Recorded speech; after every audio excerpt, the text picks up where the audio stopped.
Good day, student. Now we'll learn more about the backdrops.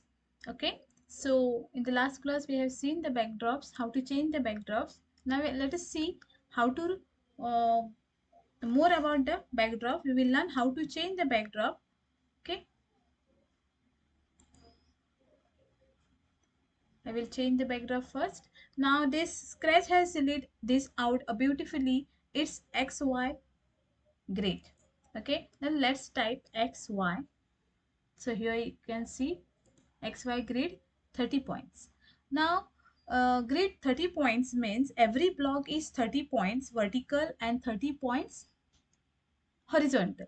These boxes you can see here one each box is made up of 30 points, vertical 30, horizontal 30. Okay. Now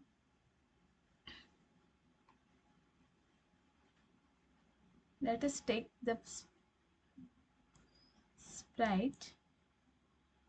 Okay. Now this sprite is little bit big, so I'll change the size of it and keep 30. Okay. Okay. Now see here, I'm keeping this sprite in the center.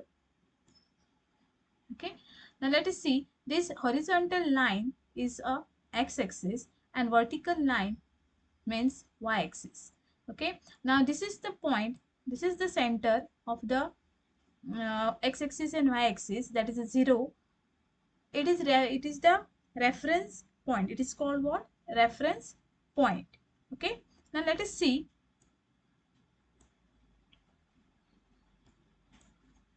I'll change this and I'll select the another one. I will change this sprite.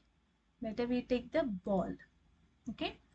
So let us keep this in the center. So ball size is also very big. So I'll change it to 30. Okay. Now you can see the ball is in center. That means the ball is in reference point. Now next let us see how this ball moves. Now here if we type, if x-axis is 0 and y-axis is 0, the ball will remain in center. See. Okay. Now if I change this x-axis, if I change to 100, just see, the ball is moving on the right hand side. Okay. This is the positive side and this is the negative. This is the positive, right side is the positive and this is the negative. Okay.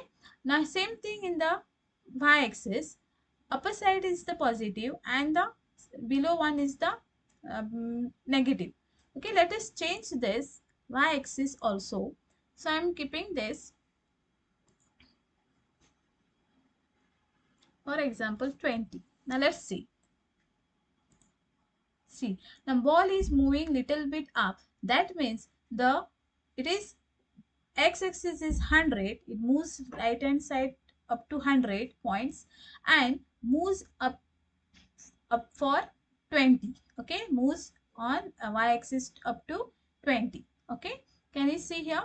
Now if you try this, if you change this x-axis to negative, for example, I'm keeping one sorry, one not 130, we'll keep it 70 negative and y-axis we will keep it as it is positive. Now let's see.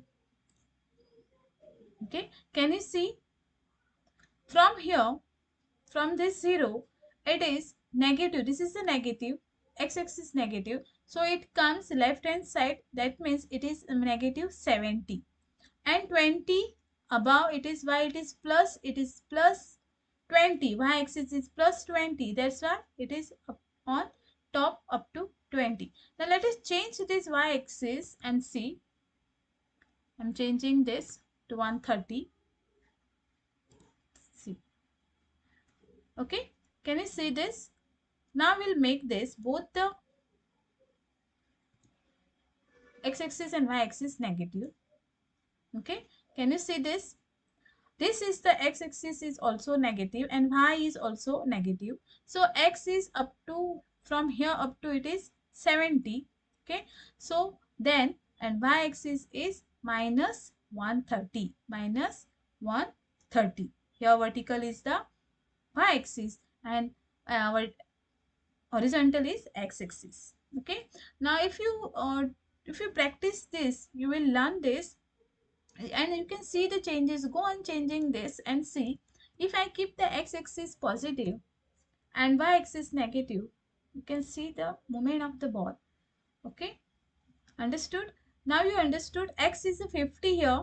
X moves to 50 from here. From this is the x-axis, so it is move up to 50, and then negative y-axis is negative, so it is below. Negative means this side is the below. Y-axis is negative, this is. So it is 130. If I change it to 130, if I change it to 70, you can see the movement of the ball. Okay, understood? So this is 50, positive x-axis is 50 and minus y-axis is negative 70. Okay, students? You practice this. Now, when you will practice more of this x-axis and y-axis, then you will understand what we want to do in a scratch. Okay, so we will learn next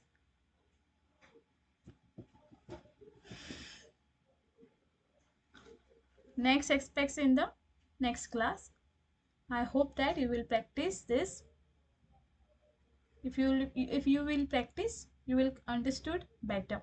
So please practice.